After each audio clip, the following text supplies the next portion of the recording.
Namaste, and welcome to another episode of Waking Up with Jessica.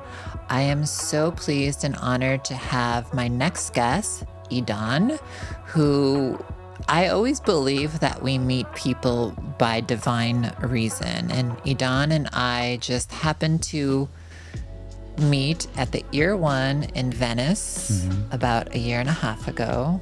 I was getting ready to travel the world, and we just had this beautiful conversation, and we shared lots of the same values, and we kept in touch, and I'm grateful because now look where you're at.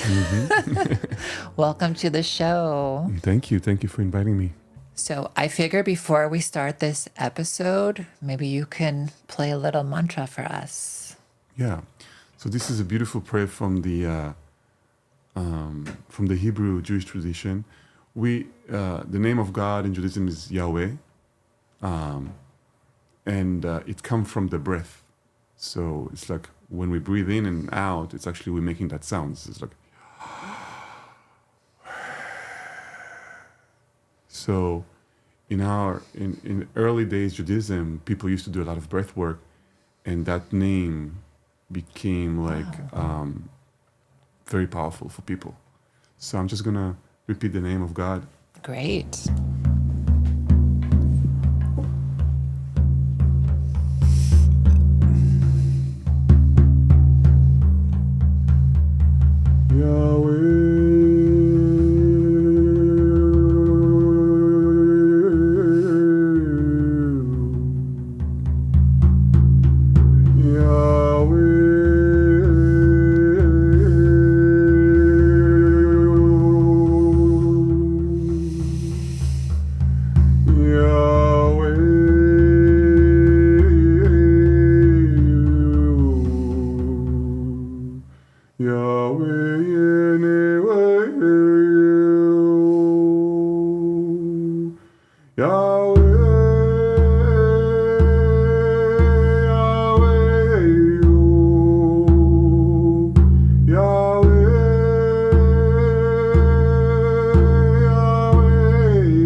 So a little bit about Idan. He is a spiritual musician. Idan spent his early years studying the philosophy of yoga.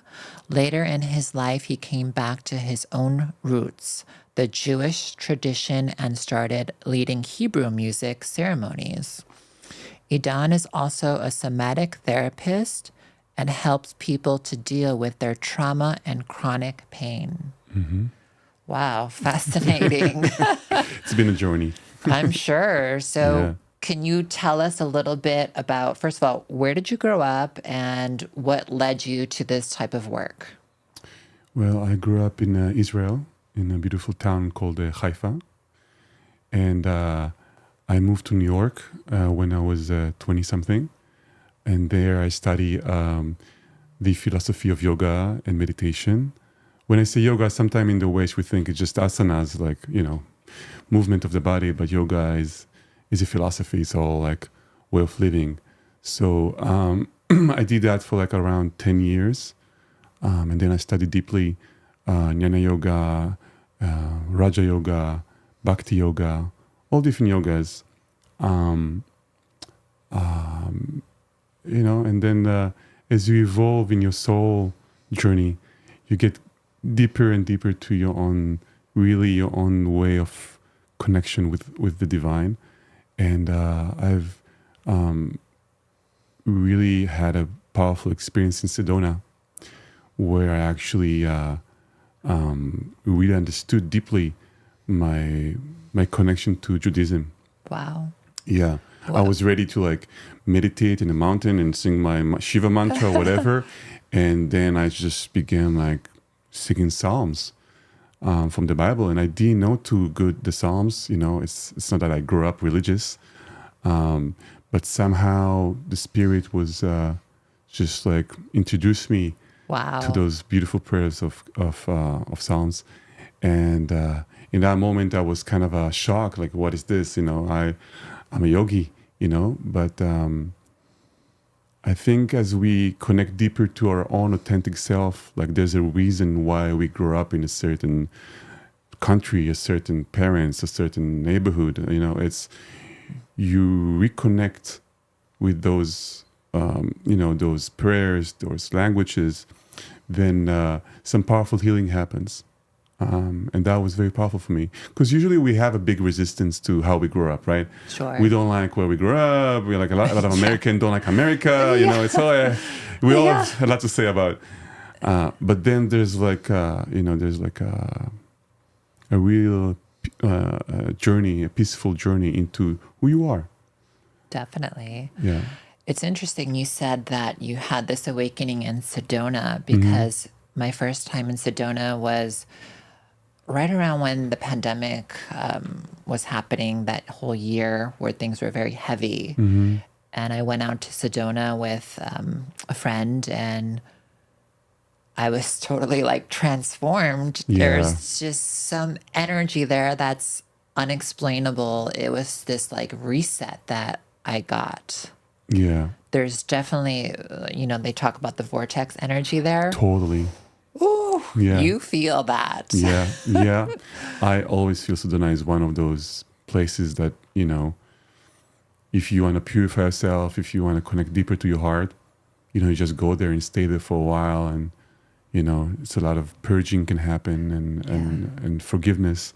So it was very much like that. Sedona was, you know, helped me in my path. It's definitely a special place. Yeah. If you guys haven't been to Sedona, you definitely have to go. It's in Arizona. Yep, Sedona, Arizona. I drive there from LA. It's about a 7-hour drive. It's not too bad. You can just jump in the car and... Yeah. It's totally... I usually don't like to be in the car for too long, but I'm like, Sedona, it's so worth it. And that way you have your car and you can go where you want because it is very spread out. But lots of healing happened for me there. I've been there twice since on my own.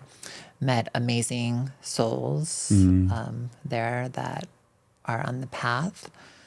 So yeah, I want to talk to you a little bit about, before we dive into what you do, but India, because we did talk about our love for India when we first met. Can you tell the viewers about your India experience or your connection? I spent like almost 10 years in an ashram.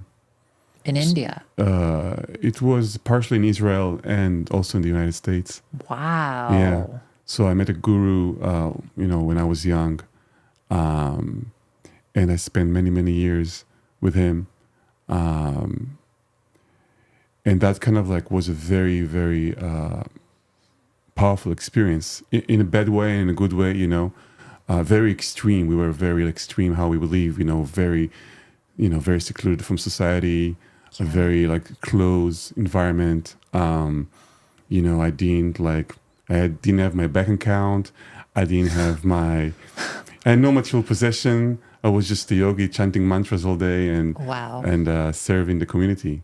So that you know, had a lot of impact on my life, for good and for bad.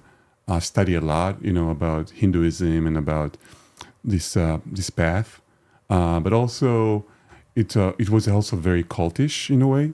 Sure. So I did have experienced a lot of emotional abuse and stuff like that, and also that's part, I guess, life experience, how we connect, but don't lose ourselves into something. Even if it's God, you know. Definitely. So that was a big lesson. But I did study Bhakti yoga very strongly in that experience. So I have studied the Indian music. So study the raga music system. Wow. So that's the Indian. So I play sitar and I play harmonium. I and love the sitar. Yeah. There's nothing like it. Yeah, It's so beautiful. And it's even more when you actually play it. It's like you feel like you're in a spaceship or whatever. How did you learn how to play that? I had a teacher. Yeah. Wow. So and anyhow, I was pianist and guitar player all my life. Even before I wasn't that experienced. But the moment I heard the Indian music, I really felt, ooh, that's much resonating with my heart. Like it's much more calm. It's much more, when a lot of music sometimes, it's just activate more anxiety in the mind. Sure. It was like, ooh, the structure of the sound and the structure of the music was really helping me to meditate. So I loved it. I always feel like music is just like a tool to connect with spirit. I mean, you can use music any way you like, but the best way or the most high way to use it is really like invoking spirit through it.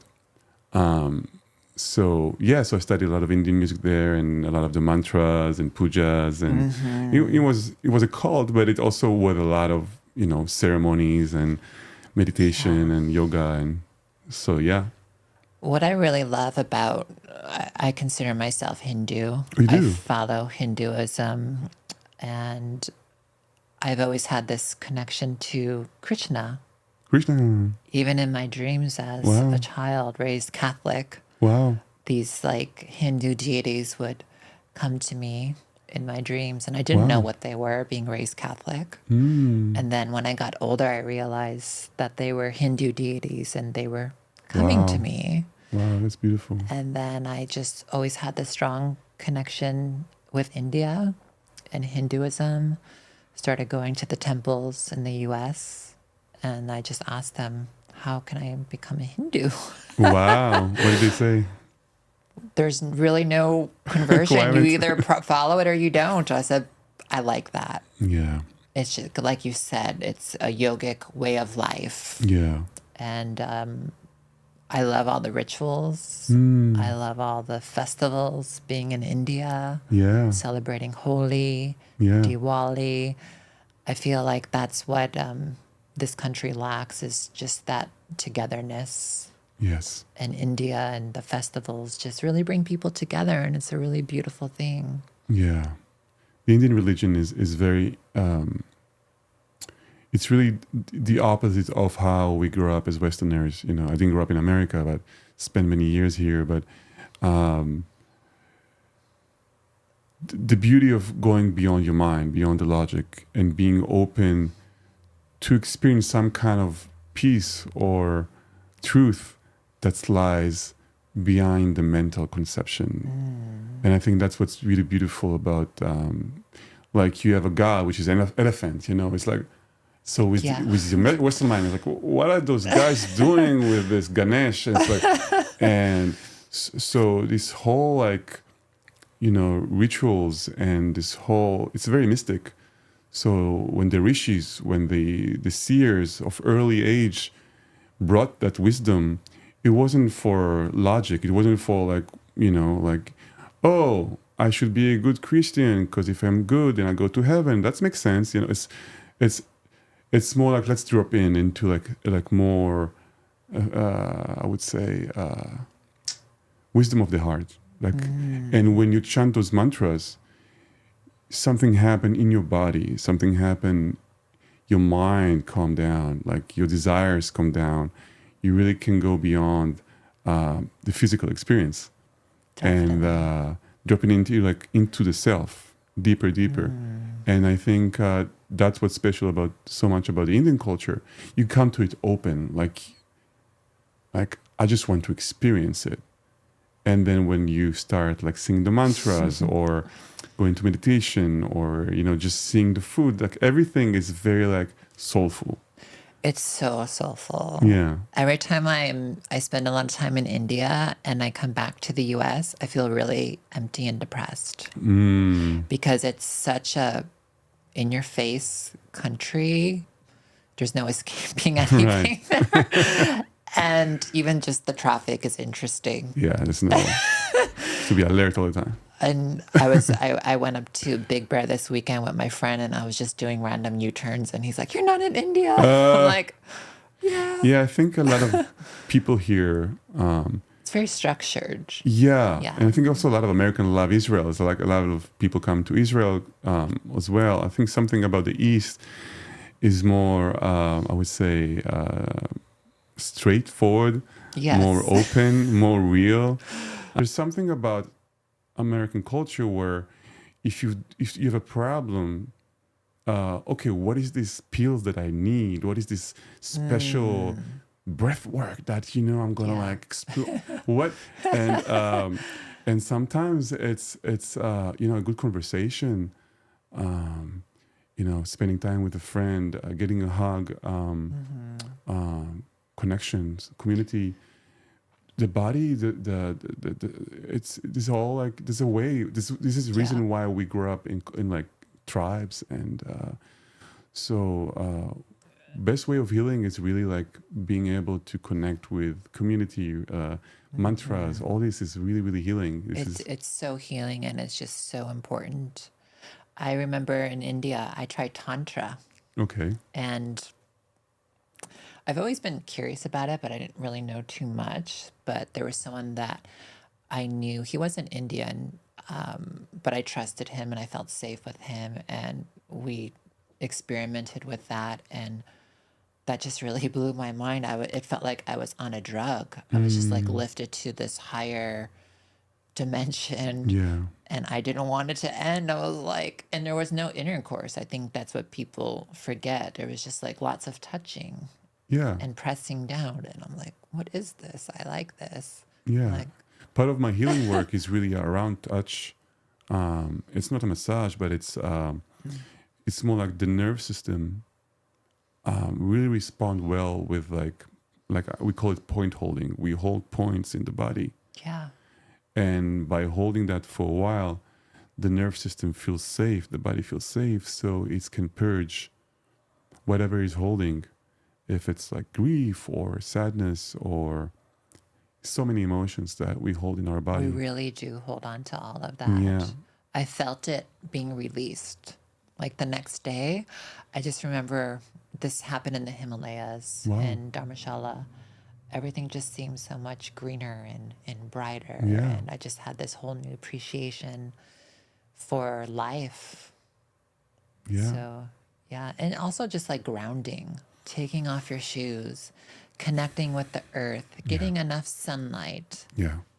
you know. Not so much stress. Like I need to Yeah. get there. I need to get there. It's like be present. It's so hard to be present. Nobody teach us how to be present. No. How is to communicate with ourselves inside, like that everything is okay, that I'm taking care of myself, that I love myself, and how, because we all the time, like society tell us like, if you get that, then then you'll be happy, and so there's a lot of it's a lot around happiness that we are very confused. Yeah.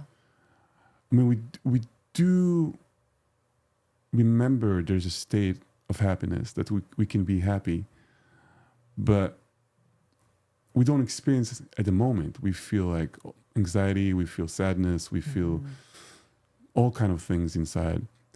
So it's in the Jewish tradition, for example, we speak about Chadesh Yamenu Began Eden Mikedem, which means remind us the state of Gan Eden, Eden, the Garden of Eden, as we used to be. So Garden of Eden is not like a place. It's not like you have to be a good boy in this lifetime and then you go there. It's more a state of being, a state of consciousness. And we were there because we have a memory, right? But then when we have a memory, it means we know the feeling. We don't experience, but we have a memory. So we asking God, we asking this like divine source, please bring us back to that state, which is it's bliss, it's compassion, it's contentment, it's and also when we have this memory of happiness, there's no one else involved in it. It's just us. Yes. It's a state of self that is not um, dependent on anything. And society do the opposite. Society, you want to be happy, you gotta have this car, or you gotta get this profession, or you gotta That gives me so much anxiety. Just like what? getting a new, like the thought of getting a new car. I'm going to be worried about if it Oh, gets so much. dented. My insurance is going to go And up. more I'm going to than have a car payment. I don't want it. and more than that, the moment you get the car, It the loses moment value. no, no, the moment you get the car, there's no more happiness. It's just the moment you get the keys and you got in. Yeah. So it's the mind create that sensation. The happiness come from a social, like some kind of interaction that I connect with something, and then happiness happens. Yeah. In the Jewish tradition, we say, "Ahava tluya b'davar, batel hadavar betel ahava," means love that depends on something. The something disappear, the love disappear. And the whole practice we do in life is how do I connect with that memory of happiness, of state of bliss, without being dependent on anything external? It doesn't mean we don't connect. Of course, we are connecting all the time with people. This is a connection. Everything, it's all like kind of remind us. Sure. But that's the thing itself doesn't have that. We are that. We are that state. We are that happiness. Yes. And in order to experience that, we need to let go of many things. We need to let go of the attachment. We need to let go of the fear. We need to let go of the, the connection we have with ourselves. We're so critical about ourselves. Only if we get this degree, only if, then I'll be, And remember to love yourself as you are with no condition, like you love a child, And that's big part of the refinement of how we perceive ourselves. So I would love for you to possibly, if we can do this, demonstrate some of your healing Sure. techniques. Let me just explain a little bit Please. to the people what am I doing. Please. So I'm a trauma therapist. So people have trauma. We can do a whole episode about trauma, but we don't get to it too much. But when people have some kind of incident in their life where there was shock in the body, can be many incidents. The way they grew up with parents, or car accident, or so many, like losing our job, or then there's like a shock in the body. It can happen from one incident, or it can be an ongoing trauma. Of course, it's deeper when it needs more therapy, when it's an ongoing thing. But sometimes even one thing, like car accident, can influence you for the rest of life. Actually, I have many clients who are actually car accidents. It's kind of crazy how much traumatic it's for the body. So we better not text and drive. Yes, it's so important. And so the moment that shock happens, if we don't have a way to let the body shake or whatever happened in that moment, the body hold the pain. And that can lead to all kind of chronic illness, mental problems, anxiety, all kind of stuff. So most of my clients have some kind of trauma. And I've met my teacher, Catalina Iureta, a few years back, working on myself. I needed my own healing.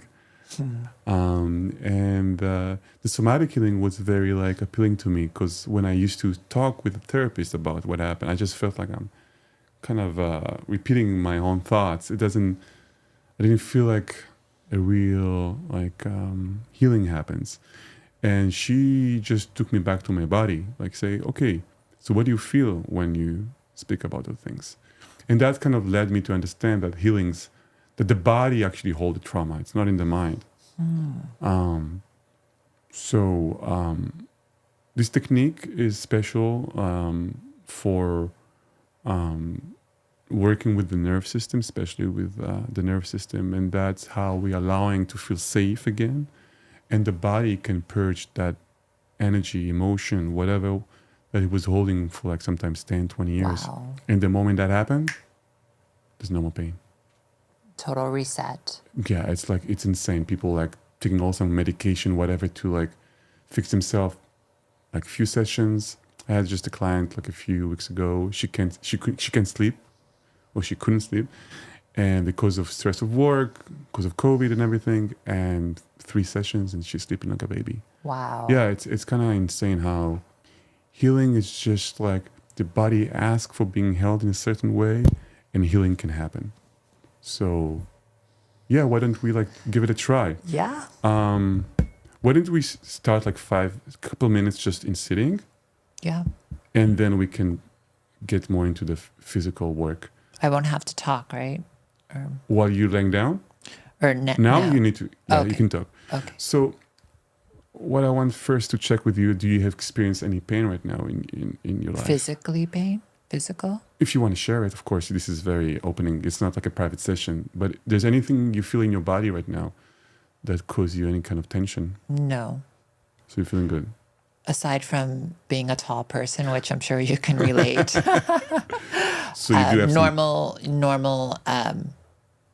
back issues and shoulders. Do you feel it right now when you sit in the No, just some tension.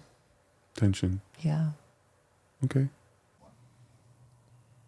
So there is the biggest nerve in the body is called the vagus nerve. It's come from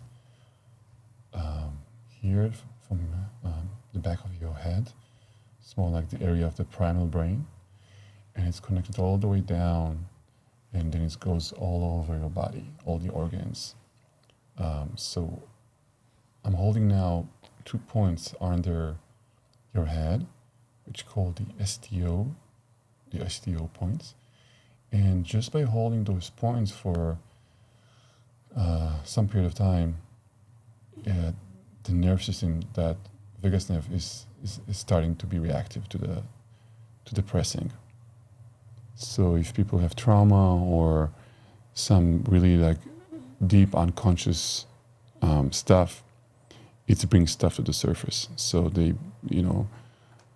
it starts with this sensation. So even now that I'm holding you for like 2 minutes, do you feel any sensation in your body right now? No. No. It usually takes some time, but as time goes, people start to feel like tingling in their hands, or cold, heat, some heaviness, heart pulsation, heavy breath, all kind of sensation. And then we go through it. We just feel those sensations, and the body go through its healing cycle. So let's just be with it for a second.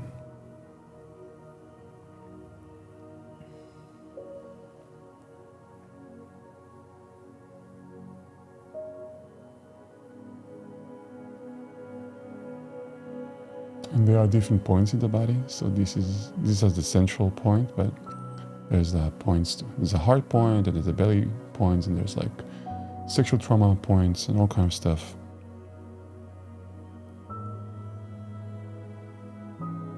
I'm feeling like some tingling in my legs. Tingling. Yeah. Pay attention to that sensation right now. It's both legs. More the right. The right one. Is that comfortable, or that's? Yeah, it's fine. It's just Yeah. strange. It's strange, yeah. We usually don't have those sensations, but then when we being held with the points, the body has a very strange way to release energy and trauma. So what happened right now, your leg, the tingling feeling, is some kind of sensations that the nerve system create in order to release tension that you're holding. So I won't get into it too deep, because we don't want to activate you right now. But that's the work. And let's say you've been through I don't know, your mother was hard on you when you were a child and everything. So slowly we feel the sensation in the body, and then also like stuff like memories comes up. We're speaking about it in the session. There's a space to like, cry or get loud or whatever you need for that the body want to do.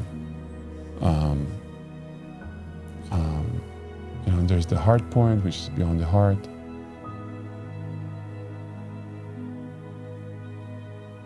And sometimes I pray as I hold the points. Maybe I'll do this short prayer for you. Sim shalom, tova uvracha. Sim shalom, tova uvracha. Aleinu, aleinu, ve'al kol ha'olam.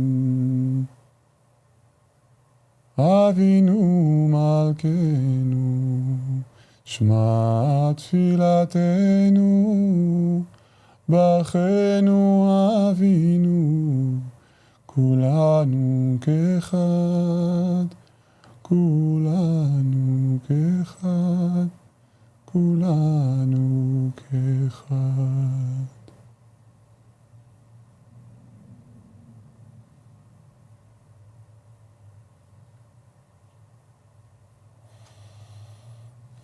Yeah. I felt like there was going to be some sort of release, but I held myself back just because, we are filming a podcast. I cry right now. But it was, Yeah. I see, how Yeah. it can be if I just really surrendered and. Yeah. The surrender is a big part of it. And sometimes people take like psychedelics, medicine, all the things to release the pain they experience. But, this is beautiful because we are here in our mind. We're not going anywhere. And we are able to access those feelings, those dark corners in ourselves, this little child inside you that didn't get attention, whatever comes up. And then after a session, you feel so free. We don't need any substance for this kind of work. Good, I'm going to take my hands off slowly. Take a deep breath. Yeah. Wow. I could just lay here all day. What? I could just lay here all day. That was amazing. Yeah, when my teacher hold me in my points, like, oh. Yeah. Yeah, it's really, really calming feeling. Wow. It's amazing. It's peaceful. It's like, it's like the music. It's home. Yeah. Yeah. That's exactly what I felt like. Yeah. Just there's no mind. Yeah. No struggle. Mm-hmm. What did you feel? At peace, a tremendous peace, peacefulness wash over me where I wasn't thinking about anything, where I have to go next. Yeah. Any stress related things. So, yeah. I recently found out that in Judaism, you can't say the word God. Is that true? And they even spell it G/D. Why is that? Well, it says in the Bible that we shouldn't say the name of God for vain. And means every time you say the word, it has to be with intention. Through time, it's become more and more, I would say, problematic in a way. People will start saying the name without intention. It's like I did a drum, I called that name, right? That was the name of God. But I was very intentional with my singing and my prayer. So I kind of believe that you can say the name of God. I don't think you cannot say that. God doesn't say us. It's kind of ridiculous not being able to call his name. Like I cannot call your name, Sure. But the problem is usually the intention. If we just say it and without intention, then we're abusing, and our soul feel it very deeply. What is your concept of God? Well, if we speak about Judaism, I mean, I don't necessarily speak about God. As I spoke early in our conversation, I speak about happiness. I speak about how can we feel a bliss, like how can we feel like our experience of ourselves as something that enlightens us, that we are enjoying this experience on earth. And for allowing us, for being able to experience that feeling, we need to bring God into our life. And in Judaism, we call God Or Ein Sof, which means infinite light. So we have different layers to our existence. We have the physical experience, and then the emotional, mental experience, and then it's go deeper. In Judaism, we learn all those layers. But the problem is this conversation on all these layers together, how they can coexist together, and how they serve each other. Only when we are able to understand who are we inside all the different parts, then we can experience that kind of state of happiness. So usually people don't understand the soul. You can't describe it, you can't see it, but it exists. And only when your soul is happy means she is connected with all the different layers, then you feel that space that you are in good, you're feeling good. And society doesn't understand the language of the soul. And they don't teach you in school what is the soul. So we don't even need to understand or ask ourselves, what is God? And if God exists, we need to ask ourselves more, where is my soul? How do I connect with the spirit inside me? And only when we are able to communicate this awakening of the soul level, then we understand God. So this Or Ein Sof, this infinite light, we have it inside ourselves. We are infinite within. And when we can access that consciousness, then, we are connected to God. I know this is a very sensitive subject, but I'd like to hear your perspective on the Israel-Palestine conflict from the standpoint of your Jewish faith. What are your thoughts on the situation? I mean, I've seen you on Facebook post something that said, I am Palestinian. I'm like, I thought he was Jewish. What did you mean by that? Maybe we can read it. You want to read it? Do you have it? Yeah. Yeah, let's read it so people can It's understand. on your Facebook? I think it's Instagram. I am a Palestinian. My people lived in Palestine for generations. We worship the one God and prospered for thousands of years. I'm a Palestinian. In time, my people were exiled to different places in the world. I'm a Palestinian. In the last hundreds years, also Arabs came to live next to my families. We shared their land. I was Hebrew Palestinian and they are Arab Palestinian. They worship Allah. I worship Eloha. Hello. I'm Palestinian. After my people were slaughtered in the World War II, many of them came back to this land. They didn't have anywhere to go. There was a lot of land to all people of Palestine. We could live together as sons of Abraham. I'm Palestinian and I weep. That was very emotional. Yeah, I wrote it right after the war started, like months and a half ago. Wow.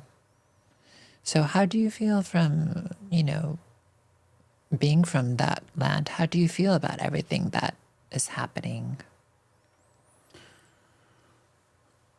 Well, this poem explained a lot of the history of the land.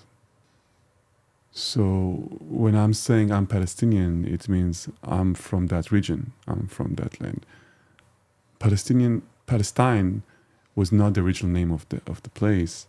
It was named by the Romans, Syrian Palestinian, and it was the area of Jordan, almost Iraq, and also Israel. It was a big area, and then different empires conquered that area and kept the name. And the Jewish people, the Hebrew people, which I'm part of, were in this land for centuries, for almost 3,000 years, and we were exiled two big times from that land. Also, all kind of exile. We always been targeted as Jewish people. It's part of our karma, I guess. Mm-hmm. When the Ottoman Empire conquered that area on I don't remember which century, but a few hundred years ago, slowly also Arabs from Egypt or Jordan start coming. They were, it's a very beautiful beach in Israel. I don't know if you've been there, mm-hmm. But so a lot of fishermen and all kind of agriculture was going on, and people were. I guess it was easier to live there than in where they were born. So slowly it's become a land of Arabs and Jewish people. And they coexisted for for many years. Yeah. I mean, the land was, as I said in the poem, the land is big. There's enough space to everyone. So when Jewish people start to come back to the land because they were not invited to be in Europe, because of the Holocaust and everything, they didn't feel safe to stay in Europe. So, and the Zionist movement that started in the 18th century was kind of introduced them like, hey, you can come back to your motherland. You don't have to be Polish. You can be Israeli again. You can be Hebrew again, or Romanian or whatever. Mm-hmm. Hebrew people were exiled too, and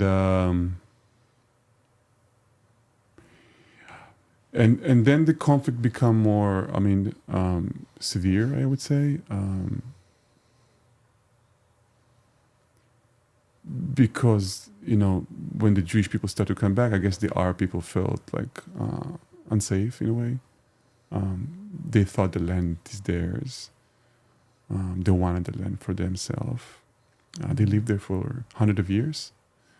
And then the Jewish people also lived there.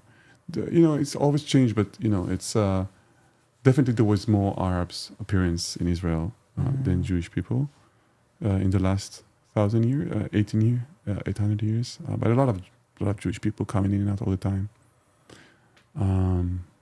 How do you feel when you hear people say, stop the genocide?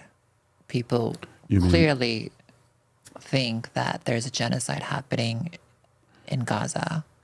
Since Israel left Gaza 15, 20 years ago, they are working really hard. I can say for their own good is to get the land back, and they creating all kind of propaganda to do that. So they creating fake movies. They're doing everything they can to show Israel is a monster. And Israel, all those years since the establishment of the country, trying to come in peace with the Arabs. Even before, even in the 30s, in the 20s, they were always trying to come, hey, let's just, live together in the same land. And there were always been massacres of Jewish people by Arabs. There's a big famous massacre in Hebron in the 20s. And so yeah, there's a lot of misconception about how the conflict is, and it's very hurt for me because I know Israel have tried so many times to create peace with Palestinians. Actually, the numbers, like I would say, like when the establishment of Israel happened, there were maybe 150,000 people, like Gazanian people. Now there's 2 million. Wow. So where is the genocide? you know, yeah, politics sucks, of course, but the Israelis and the Hebrew people never wanted to get the land only for themselves. They just try to find where to live, and there was no partner for peace. The problem is the people in Gaza or in the West Bank, they're controlled by very extreme regimes. Like even I got to know yesterday that the leader of the Hamas have $3 billion. Wow. $3 billion on Where his, are they getting this money from? So they're getting this money from Qatar. They're getting this money from Arab states. They actually got it from Israel. Israel for years and years moving money to Gaza in order for them to build a state. Israel left Gaza in 2005 in order that they will build a state. You know what they did? They destroyed all the agricultural that was there from the Israelis. They destroyed all the factories, everything, and just got weapons and educate their children to kill Jews, to kill Israelis because they took their land. Wow. So this is a misconception. The land was there was never like an Arab-Palestinian state. There was never. They had to leave their houses because they didn't want to coexist with Israelis, and that's very painful. But there's always a hand to them to like rise, like come, and you don't need to be violent to survive. You don't need to kill me or kill us in order for you to prosper. We can do this together. And there was always those extreme regime controlling Gaza or the West Bank. And those people, the innocent people there, are suffering from those regimes that brainwash that Islam, tell them to like kill everybody, which is not Islamic, and kill all the Jews. And so it's a very brainwash. They live in a brainwash. I can show you videos from how they go to school, and you see like 5 years old holding a gun. And now, it feels like I'm a man, I can go and kill Jews. So it's they educate the school system, everything is around, I need to be a shaheed, which means like I can die for the sake of God. So Israel is for years and years dealing with these terror attacks from I was a boy. When I was a boy, I used to go on a bus and open the window. So, because if the bus going to blow up, Wow. It's part of our existence as Israelis, always feeling fear from like terrorist attacks. Have you been to any other Arab countries? No, I can't as Israeli. We're not welcome. Yeah. In India, I met a lot of Arabs. In the States, I met a lot of Arabs. I have some Israeli friends that went to Dahab, like Egypt. Yeah, I've been in Sinai a few times. Yeah. Sinai is a special place where all the peacemakers and artists come from from the region, and they create peace by doing music and healing. So that's the only place I can actually meet. Like the first time I met Lebanese or people from Jordan was really nice. So you can't like go to the ancient pyramids in Cairo? Oh no. Wow. No, I can't. It's dangerous. Even go to Sinai is dangerous. Like the government doesn't like advise you to go there, but people go, But wow. Yeah, it's a very small democracy. In Israel we have 2 million Arabs. This country is not about. It's a Jewish state. Like American is a Christian state. In a way, we celebrate Christmas, we celebrate Easter. We don't celebrate Hanukkah. Which is coming up in America. So, but the majority are Jewish and Israelis, but Israelis are part of them are also Arabs, and this is a very misconception that we don't want to live with Arabs or we don't like the Arabs. Of course, in time, people are suffering, and there's anger and there's resentment to like Arabs, and there's a lot of pain, and I think people in the US are judging very much without really understanding the conflict or really understanding how much painful it is for the Jewish people and also for Palestinians. Yeah. Yeah, It's hard to even speak about it. So I really appreciate sure. your honesty and your just your words on it, because it's a very sensitive issue and Yeah, not many people want to talk about it. yeah, This is yeah. I know. major. This is something huge that's Yeah. affecting all of us, and we need to talk about it. Yeah, I think when you're affected by it, if it's going to be your daughter that's been raped and in that party, Yeah. or when it's very in your life, the fear of existence, then people can tell you, oh, why are you going to Gaza and why are you destroying Gaza and why? What do you want us to do? What do you want Israel to do? What do you want? How can we create safety for our people? So all we want to do is, all the Israelis try to do is creating safety for years, since this was existence. There's no desire to kill anyone or destroy anyone or like genocide or anything. It's just we're going after those extreme terrorists that want to rape our children. So what do you think will happen now, like with Gaza?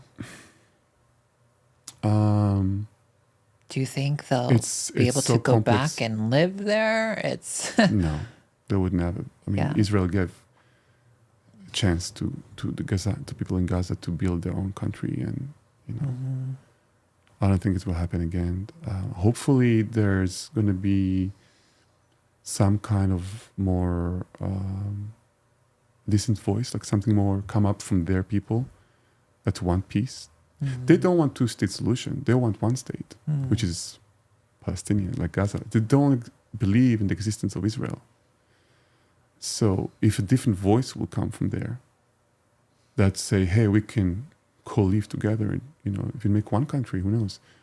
But till not there, I don't think, unfortunately, there's hope for like people in Gaza, I think.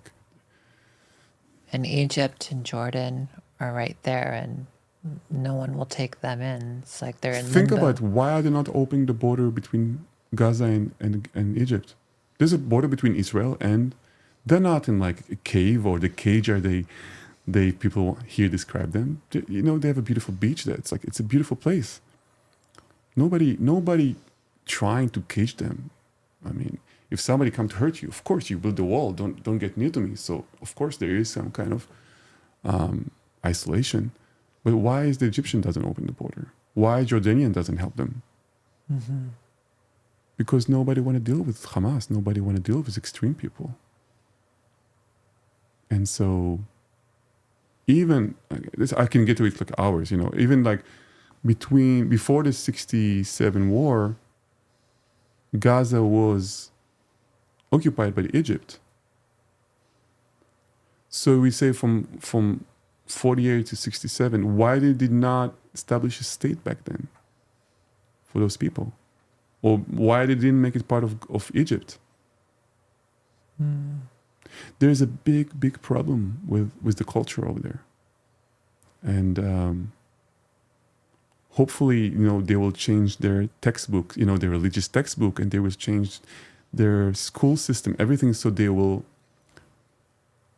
educate their children to live in peace and to live in understanding that someone is different than you and we can co-live together. But till not the end, they're very miserable people. They grow up with nothing. They have no resources. They have the Hamas taking all the money and all the...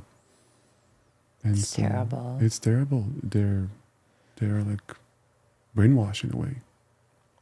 Well, thank you so much, Idan, for coming on the show. You shared so much. We covered many different areas, and I look forward to doing a personal healing session with you. If anyone's want in the audience to... Yeah, if you guys are watching and you're in LA, how can they find you? So I'm on Instagram, Idan Mehir.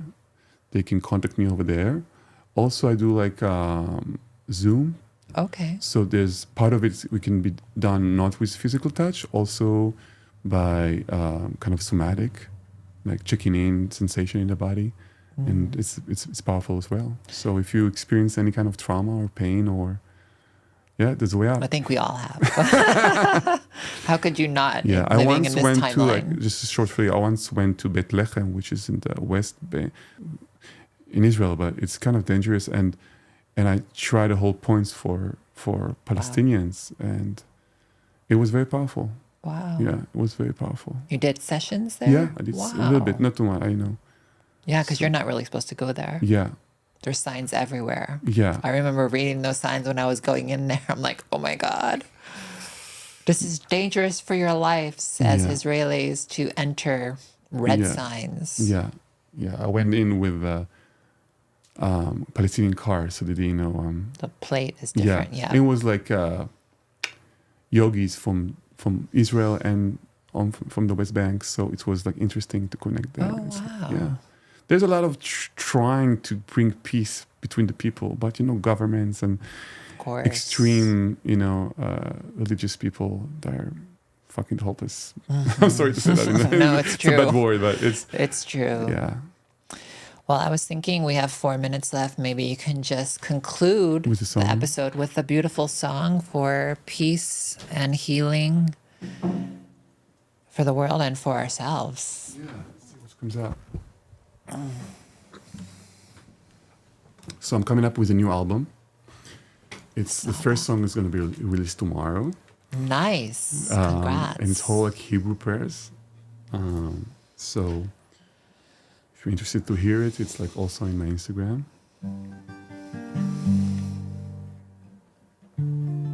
Okay.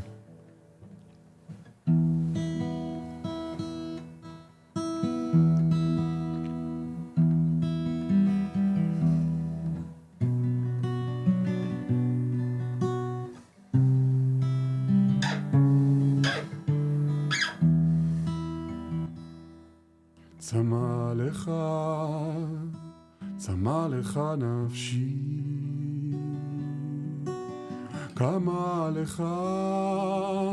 קמה לך בשרי, מארצי עייף, צמא למים.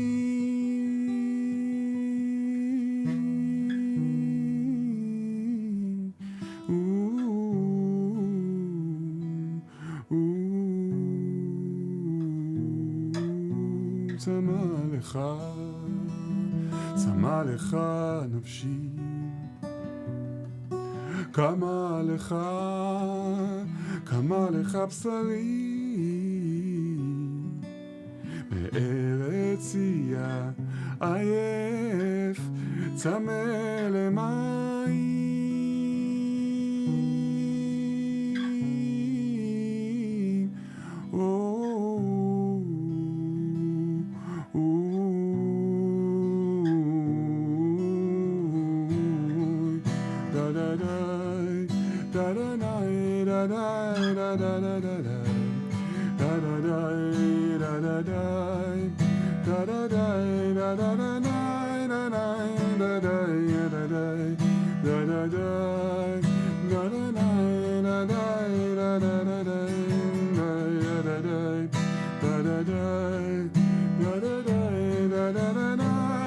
צמא לך נפשי,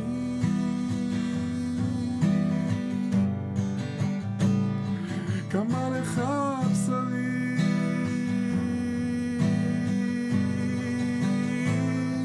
צמא לך נפשי,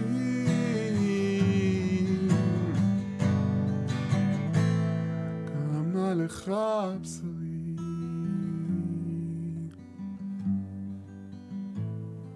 קמה לך בשרי.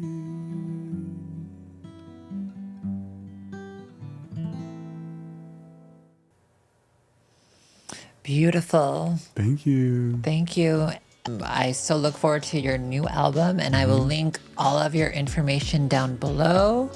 Thanks for being a wonderful guest on my show. This was one of my favorite episodes so far. Thank you so much. I learned so much about you and myself, and I feel like our soul growth is just never ending, just constantly growing and evolving. So tap into your... I'm sorry? Thank you for inviting me and Thank sharing. you. Namaste. Please like, comment, and subscribe. And see you in the next episode. We love our lives.